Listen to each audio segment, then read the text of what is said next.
Hola a todos, soy Roberto Granda, presidente del Club de los Viernes, y hoy tenemos un invitado que es también socio del Club de los Viernes, Salvador Russo Pacheco, doctor en medicina, docente, estuvo implicado en política, aunque yo creo que todos de alguna manera estamos, y ha publicado un libro que se llama El Asesor, este libro de aquí, con una bonita edición especial para el Club de los Viernes, que he leído con mucho interés.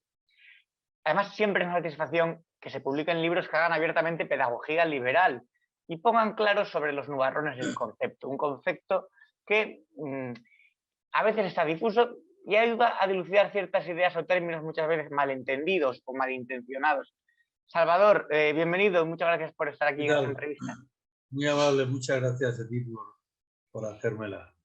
Nada más Sí, empezar el libro, hablas sobre un cambio de mentalidad en la madurez. Dices que el que no lo hace ese cambio, el que no tiene esa mentalidad de joven izquierdista comunista, al principio, lógicamente, de ese subversivo que todos llevamos dentro, el que lo mantiene pasados los 40, por ejemplo, es porque quiere trincar del partido. O sea, que nadie puede ser racionalmente comunista, que es porque le han buscado un buen puesto.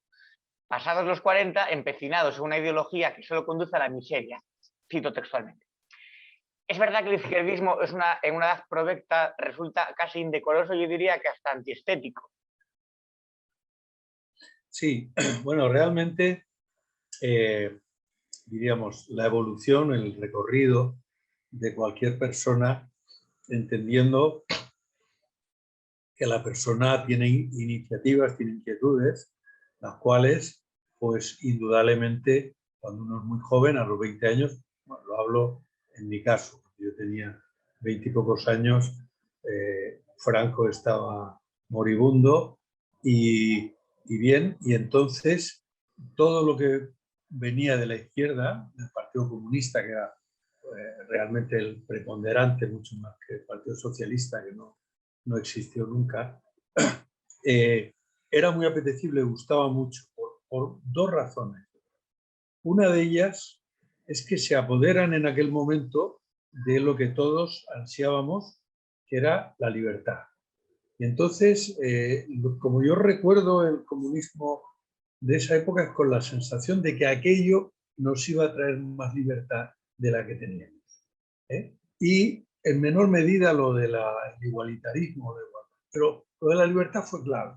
Entonces, claro, en aquel momento tampoco tienes acceso a determinadas, porque esa información, lo que pasaba en Cuba o en China o en la Unión Soviética o en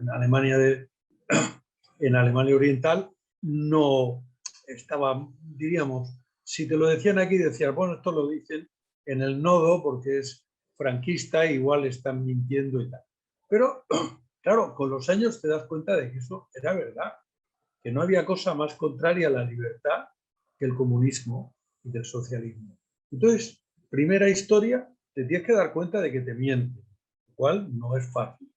Y en ese sentido, esa evolución, aparte de la puramente formativa, de estudiar, de leer cosas, de tener tal, es la reflexiva. Realmente estos me están engañando. Claro, cuando profundizas, que es lo que yo en algún momento del libro intento que a través del personaje, que es un profesor de universidad, explica a sus alumnos jóvenes fundamentalmente esas técnicas de manipulación, esas técnicas de mentira, porque lo que le interesa siempre es en determinados colectivos despertar esa misma inquietud, aunque no, aunque les estés engañando, la gente no piensa que le están engañando. Hombre, a mí no me van a estar engañando. Sí. Y entonces por eso a los 40 o a la edad que sea, hay gente que es mucho más joven. Yo estoy viendo que, en fin, ahora estoy siguiendo muy de cerca determinados liberales sudamericanos, parte de los españoles, pero hay liberales muy jóvenes, treintañeros, como Axel Kaiser o Claro. como Gloria Álvarez Y y Milei todas. en Argentina, que se presenta. Milei, Milei es un poquito mayor, efectivamente. De Milei a mí me tiene encantado porque, porque tiene todas las características de lo que un joven espera. Tiene la rebeldía, tiene que se pone, se enfurece y tal. Yo le he visto ahora en 2 o 3 mítines y va envuelto en la bandera argentina. Claro, ¿eh? Milei tiene algo que conecta muy bien con las redes sociales, conecta muy bien con esa juventud inconformista que ha visto su país en el trincherismo, en el peronismo, y eso que dice, ¿no? La libertad avanza, viva la libertad, hijos de puta. O sea, Claro, sí, sí. hay una cita, Carajo, sí, viva la dice, libertad, carajo, viva la libertad, carajo. zurdos, tal. Sí, sí. Hay una cita en tu libro de Yakolev, que es un héroe ruso de la Segunda Guerra Mundial, que dijo que el comunismo en Rusia fracasó porque no se adapta a la naturaleza humana. Realmente algo que va en contra de la propiedad privada, de la libertad, de la vida, es antinatura. Igualmente que es antinatura en España, por ejemplo, en toda la Unión Europea, del tener 5 ministros comunistas y que encima te lo vendan como que ellos son demócratas. Claro, no, efectivamente. Es decir, en ese momento, cuando ellos mismos se dan cuenta de que por la fuerza, por la violencia, por lo que hacían en los Gulag y por los 100 millones de muertos que causaron, y que eso antes o después a la gente le iba a revelar, entonces es cuando yo creo que un filósofo muy inteligente, que es Antonio Gramsci, en Italia, con los cuadernos de la cárcel que escribe cuando su amigo y camarada socialista Mussolini lo mete en la cárcel, pues este escribe que yo los he leído, incluso el manuscrito, y son mucha filosofía, es decir, pero luego a partir de ahí sacan una serie de conclusiones en las que dice, si yo me infiltro pacíficamente en la sociedad, me infiltro pacíficamente en las democracias y voy pervirtiendo todas esas cosas que caracterizan a la democracia y a la libertad, porque como es una sociedad libre me van a permitir que yo haga y que diga lo que quiera, y entonces se empiezan, en ese sentido lo han hecho estupendo. Se han infiltrado en los medios de comunicación, en las universidades, en los colegios, etcétera. Han tergiversado la historia y nadie le ha parecido ni bien ni mal, porque parecía que oponerse a esa cosa tan progre, tan estupenda y tan libre, entre comillas, que era la izquierda, pues era un poco retrógrado, sobre todo en España. Pero sí, efectivamente es contrario al sentido común y a la naturaleza humana, salvo que vivas del chollo este, o sea, salvo Hay, que seas Castro en Cuba, entonces es estupendo. ¿eh? hay tres cosas despreciables en la vida, pone aquí: un traidor, un cobarde y un chivato. En España tenemos a alguien que probablemente sea las tres cosas a la vez. Estoy pensando en Pedro Sánchez. Es traidor, es cobarde y es chivato porque esa, se ha vendido a las satrapías. esa frase es de mi suegro, bueno, que era un abogado sevillano muy introducido fue además tuvo un papel destacado en la embajada italiana en Sevilla, etc. Y lo repetía continuamente, decía que había tres cosas a sus hijos, en este caso a su hija, que es mi mujer, decía que hay tres cosas que no podía tolerar y que en la vida con cualquiera de esas tres cosas se da. Más vale que se pegase un tiro. Y efectivamente, la frase de él y la he querido sacar. ¿eh? Tú Eh, desde ese viraje que has hecho, que ha hecho mucha gente, mismamente Federico Jiménez Los Santos, desde la izquierda hasta posiciones liberales, has llegado hasta hacer de guardaespaldas de Carrillo. Cuéntanos un poco cómo fue ese sí, encuentro, esa relación con Santiago Carrillo. bueno, pues fue como todas las cosas, como lo que decía antes del Partido Comunista, fue un engaño. Es decir, yo en ese momento, que soy médico, estaba haciendo la especialidad en el Hospital Clínico de Valencia y mi jefe entonces, pues había sido un destacado comunista y tal, era una especie de héroe que, bueno, en todas las asambleas y en las historias y tal, trabajaba regular, pero estar ahí de conversación, eso lo hacía. Y llega un día y dice que Santiago Carrillo, que viene de incógnito lo sabía todo el mundo, que viene de incógnito a la Plaza de Toros de Valencia y hay un mitin del Partido Comunista y tal, y me han pedido que forme un grupo de médicos por si hay pues, alguien que se desmaya, algún problema sanitario, alguna cosa y tal.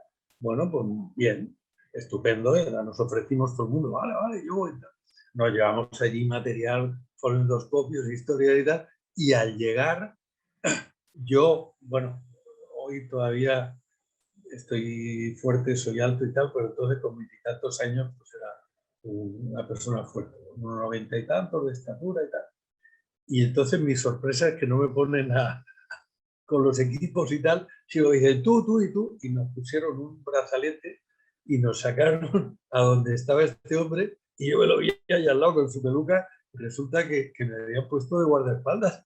Yo no lo supe hasta ese momento, ¿no? Que esa era la intención. Y en Por ese eso digo momento que también ignorabas, como se ignoraba mucho también de la pasional y ese oscuro pasado, porque a pesar de que al final de su vida decía que él estaba harto de que le preguntaran por paracuellos y tal, lo cierto es que como consejero de orden público en aquel año, en el año de las matanzas, hay un borrón ahí en su biografía bastante oscuro y ni siquiera hay unanimidad en los historiadores sobre la implicación de Carrillo en esas matanzas, aunque todo indica que si a lo mejor no dio la orden directa, sí estaba al tanto de lo que ocurría. sí, yo estoy, vamos, no convencido, quiero decir, que entre esas dos posibilidades, porque en aquel momento la mayor lucha también en el Frente Popular estaba entre los que formaban el Frente Popular, lo mismo que ocurrirá en este gobierno, pues entre los nacionalistas, los comunistas, los no sé cuántos, terminan viendo quién le echa la pierna por encima al otro. Y entonces, pues ahí, el que entonces era del Partido Socialista, cuando se va o a Rusia o entra en contacto con el comunismo, pues entonces es de los que lideran esto. Y yo creo que para hacer puntos en aquel momento y para apuntarse una medalla ante la Unión Soviética, no creo, vamos, no lo sé, lógicamente, pero yo estoy convencido que lo de Paracuellos es que tuvo mucho que ver. Sí. Bueno, yo en aquel momento ni lo sabía, y yo creo que no lo sabía, o si lo sabía alguien en México me lo dijeron. No sabía ni dónde estaba Paracuellos. Como, Ahora como, sí, ahora como, sí lo sé.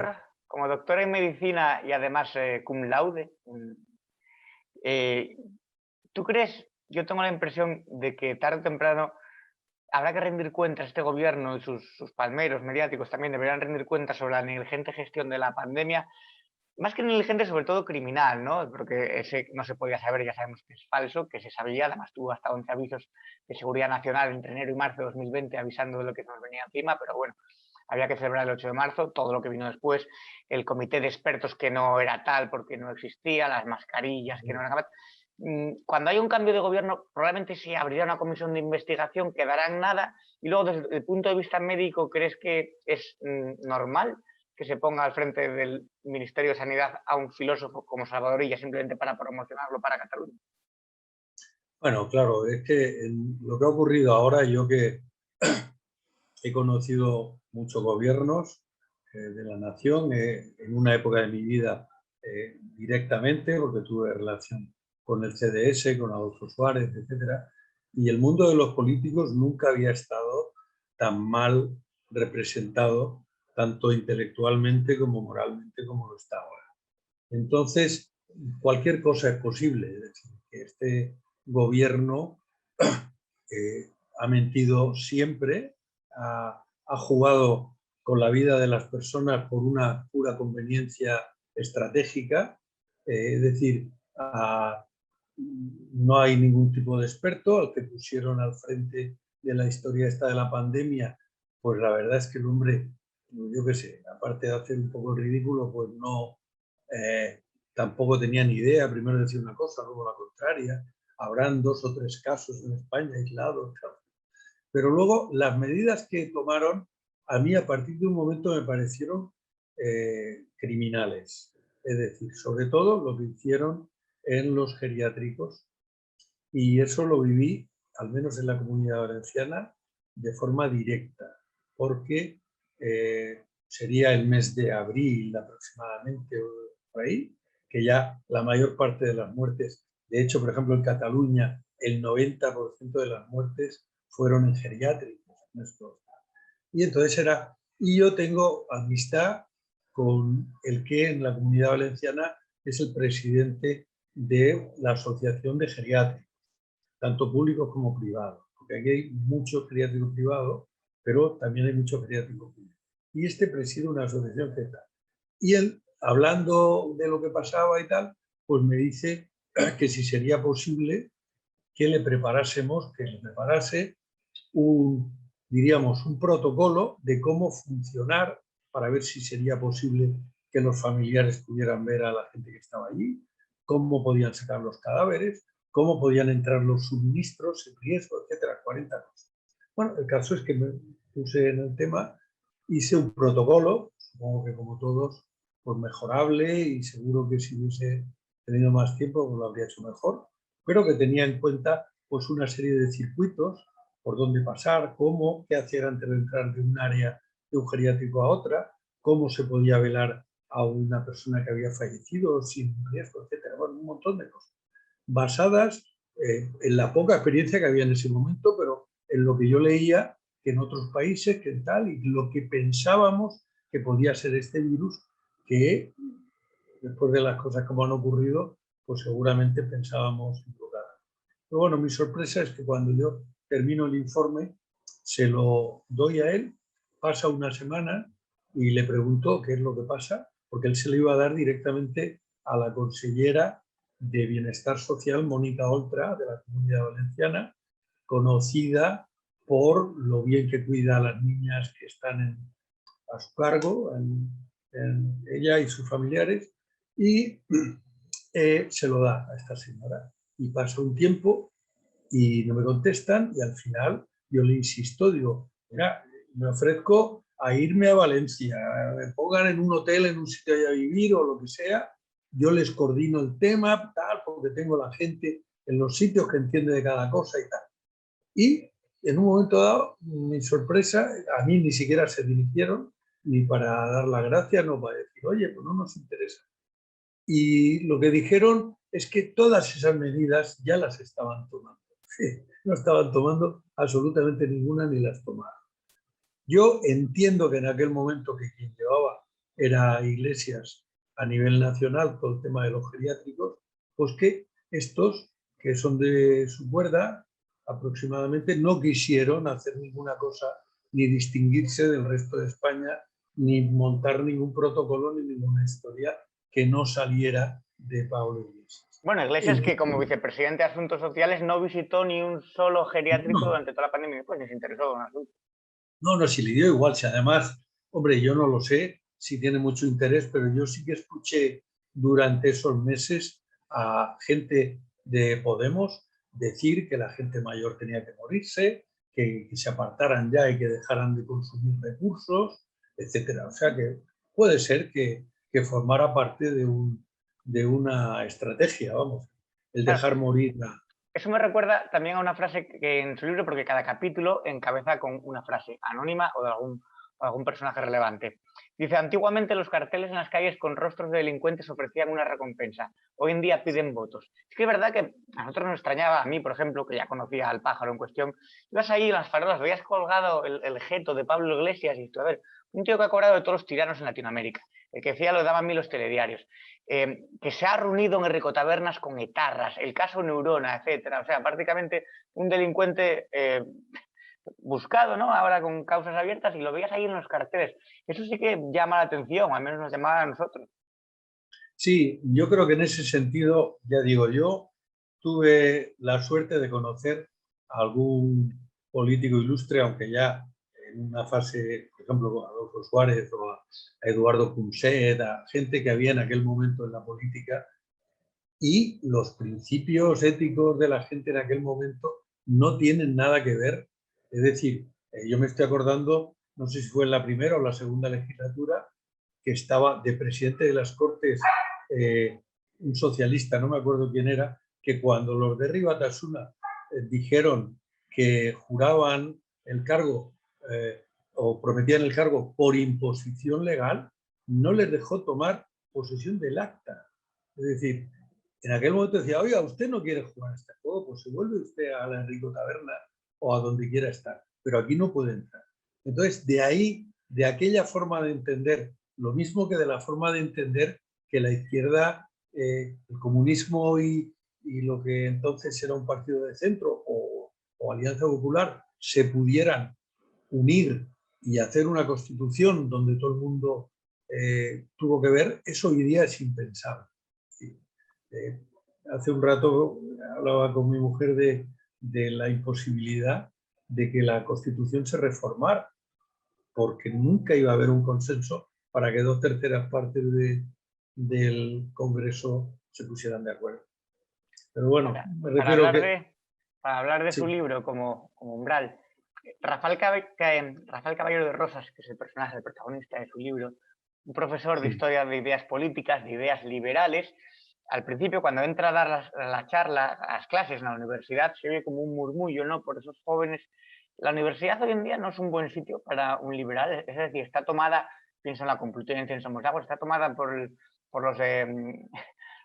aquellos que, por ejemplo, el germen de Podemos, Monedero, los Cerrejón, Pablo Iglesias salieron de esa universidad y había un ambiente, hablabas con la gente, totalmente de imposibilidad de una libertad de pensamiento. Efectivamente, yo creo que hay dos excepciones gloriosas en España, que es Jesús Huerta de Soto y Miguel Ancho Bastos, que ejercen de liberales y además muy bien, yo creo más bien de libertarios, y que quizás esa postura más al extremo del liberalismo es lo que puede ser que haga llamar o que esté haciendo llamar la atención a la gente joven. Porque la gente joven ahora mismo, visto lo que hay, la única forma de responder es con los datos, con conocimiento y siendo suficientemente radical como para exponer las ideas. Y por eso este personaje que yo pongo, él a sabiendas de lo que le iba a ocurrir, bueno, empieza a hablar de liberalismo claramente, decir, oiga, mire usted, es que en el programa de la asignatura le voy a dar al comunismo y al socialismo lo que le corresponde, que es una pequeña parte como ideología, como idea y como pensamiento político. No es que todo es análisis del marxismo de Antonio Gramsci, del socialismo del siglo XXI. Pero, oiga, está muy bien eso, pero saberlo, pero hay otras cosas mucho más interesantes que la gente desconoce por completo. Y ahora bueno, a ver, cada vez... Historia de este libro que ya tiene recorrido, ¿no? De El asesor, tú se lo haces llegar a Santiago Abascal, se comunican contigo que le ha gustado mucho, quiere ir a la presentación del libro en Madrid, también está invitado al Club de los Viernes, así que estaré yo y otros compañeros en Madrid. Nos vamos a ver en septiembre en Madrid entonces, irás a Santiago Abascal, podrás firmar libros, nos podrás dedicar, aunque este yo lo tengo dedicado. Te lo dedico otra vez, te dedico otro. Sí, porque entiendo también que la labor, igual que decía que en Sudamérica pues está el Axel y Gloria, pues aquí en España también estáis un grupo de gente joven, y entre los cuales te debes incluir, que yo creo que estáis haciendo una labor fundamental. Entonces, de hecho, el tema de hacer una edición especial al Club de los Viernes, que realmente es muy parecido al otro, pero en un capítulo entro de lleno en lo que es el Club de los Viernes y en una charleta. Pero bueno, lo que quiero decir es que eso tiene sentido si realmente gente que puede comunicar mejor con los jóvenes, como es gente de vuestra edad, vamos, yo tengo 69 años, entonces estoy un poco mayor para ponerme a hacer lo de Milei, ¿no? De ponerme una bandera española y salir por la calle diciendo que viva la libertad, carajo, pero bueno, igual también lo hago, ¿sabes? Tampoco me da mucho miedo. Pues dinos ya dónde podemos también encontrar tu libro y así aprovechamos para hacer promoción y si quieres Sí, añadir alguna cosa más, aparte de esos bueno, elogios que te agradezco mucho del Club de los Viernes, que todo lo que dices es cierto. me alegro que compartamos esto. Bueno, el libro se puede conseguir ahora mismo, aparte de a partir de septiembre, seguramente en la Feria del Libro y en la presentación, pues habrán 2 ediciones que están hechas por Ediciones Europa, que bueno, me llamaron, ellos leyeron el libro y les gustó, me llamaron ellos, yo no sabía ni tal, y me dijeron que tenían interés en publicarlo y en distribuirlo en Italia, bueno, aparte de en España, en Italia, en Sudamérica y en más sitios. Y la primera feria donde se quería presentar, o se va a presentar, es en esta de Madrid.